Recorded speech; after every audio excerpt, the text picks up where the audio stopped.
नमस्कार, नम्रता. आज रेसिपीमध्ये आपले खूप खूप स्वागत. तर आज आपण बनवणार आहोत डाळ अजिबात वापर न करता किंवा डाळ न भिजवता झटपट घरातील 2 ते 3 साहित्यात तयार होणारा आतून मऊसूत आणि बाहेरून कुरकुरीत असा मेदूवडा आणि त्याबरोबर खाल्ली जाणारी चटणीची रेसिपी पाहणार आहोत. कधीकधी मेदूवडा खायची इच्छा होते तेव्हा डाळ भिजवलेली नसते.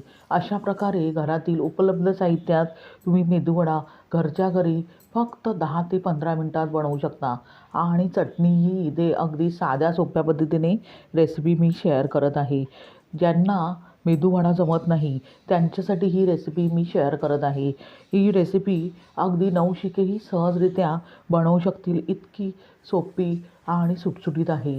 तेव्हा व्हिडिओ अगदी शेवटपर्यंत पहा आणि रेसिपी जर आवडलीच तर नम्रता आज रेसिपीला सबस्क्राईब करा. अगदी निःशुल्क आहे आणि सोबतचे बेल आयकॉनवर क्लिक करा म्हणजे मी जे नवनवीन व्हिडिओ बनवेन त्याचे नोटिफिकेशन तुमच्यापर्यंत पोहोचेल. लाईक करा आणि आपल्या मित्रमैत्रिणींना शेअर करा. चला तर मग जास्त वेळ न घालवता आता आपण रेसिपीला सुरुवात करूया.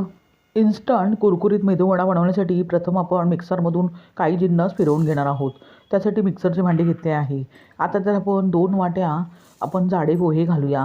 इथे जाडे किंवा बारीक कोणतेही पोहे घेतले तरी चालेल. आता मिक्सरच्या भांड्याचे झाकण लावून अगदी बारीकसर पूड तयार करून घेऊया. पाहू शकता अशा प्रकारे अगदी बारीकसर पूड मी तयार करून घेतली आहे. लगेचच ती आपण एका बाउलमध्ये काढून घेऊया. त्यानंतर पुन्हा त्याच मिक्सरच्या भांड्यात इथे मी 5 ब्रेडचे तुकडे घेतले आहेत. इथे ब्रेड शिल्लक होता त्यामुळे त्या ब्रेडचा मी अशा प्रकारे वापर करत आहे. आता ब्रेडचे तुकडे अशा प्रकारे आपण मिक्सरमध्ये तोडून घालूया. आता ब्रेडचे तुकडे अशा प्रकारे बारीक बारीक करून आपण मिक्सरच्या भांड्यात घातल्यावर लगेचच भांड्याचे झाकण लावून घेऊया आणि अगदी बारीकसर पूड तयार करून घेऊया. पाहू शकता अशा प्रकारे ब्रेड क्रम्स म्हणजेच अगदी बारीकसर असे मी ब्रेडचे मिश्रण तयार करून घेतले आहे म्हणजेच पीठ तयार करून घेतले आहे. आता ते आपण पोह्याच्या मिश्रणात घालूया आणि दोन्ही जिन्नस अशा प्रकारे चमच्याने एकजीव करत राहूया. आता बाइंडिंगसाठी इथे मी 2 मोठी केळी उकडून किसून घेतली आहेत. इथे मी बटाट्याऐवजी केळ्याचा वापर करत आहे. त्यानंतर इथे मी 1 हिरवी मिरची, आलं किसलेले 1 चमचा आणि कढीपत्ता साधारणतः 4 ते 5 बारीक चिरून घेतले आहेत. आता हे सर्व जिन्नस हाताने एकजीव करत असतानाच त्यामध्ये चवीनुसार मीठ घालूया आणि सर्व जिन्नस व्यवस्थितपणे एकजीव करून घेऊया. गरज लागल्यास इथे पाण्याचा वापर करायचा आहे. पाहू शकता मेदूवड्याचे मिश्रण पूर्णपणे तयार झाले आहे. इथे मी 1 वाटी पाणी वापरले आहे. तुम्ही तुमच्या गरजेनुसार इथे पाण्याचा वापर करायचा आहे. पाहू शकता किती सुपर सॉफ्ट असे मेदूवड्याचे मिश्रण तयार झाले आहे. अशा प्रकारे मिश्रण तयार करून घेतल्यावर लगेचच आपण मेदूवडे बनवणार आहोत. यासाठी इथे मी 1 चमचा बेकिंग पावडर वापरत आहे. त्यामुळे हे मेदूवडे अगदी आतून जाळीदार आणि सुपर सॉफ्ट असे तयार होतात. म्हणूनच मेदूवडे बनवताना इन्स्टंट जर बनवायचे असतील तर तुम्ही सोडा किंवा अशा प्रकारे बेकिंग पावडर वापरू शकता. आता त्यावर थोडेसे चमचाभर पाणी घालून अगदी मिश्रण व्यवस्थित एकजीव करून घेऊया. पाहू शकता मेदूवड्याचे मिश्रण पूर्णपणे तयार करून मी घेतले आहे. लगेचच आपण मेदूवडे बनवायला घेऊया.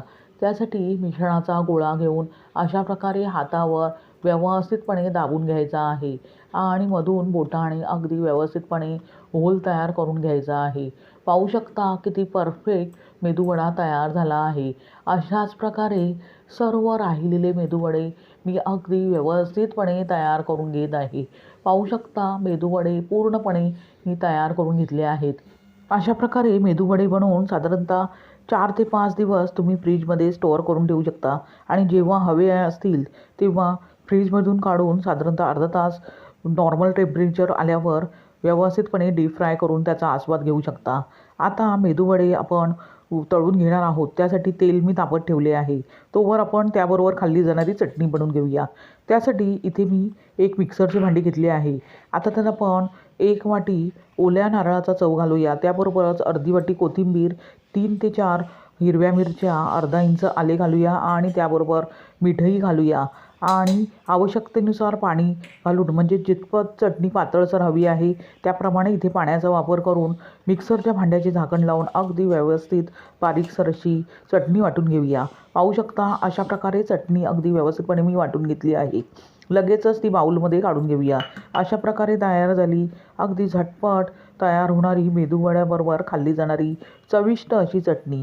ती आता आपण बाजूला ठेवूया आणि मेदूवडे तळायला घेऊया. आता पाहू शकता तेल अगदी व्यवस्थित मी तापून घेतले आहे. हलक्या हाताने अशा प्रकारे मेदूवडे तेलामध्ये सोडायचे आहेत. इथे गॅस मिडियम ठेवूनच मेदूवडे व्यवस्थितपणे तळून घ्यायचे आहे.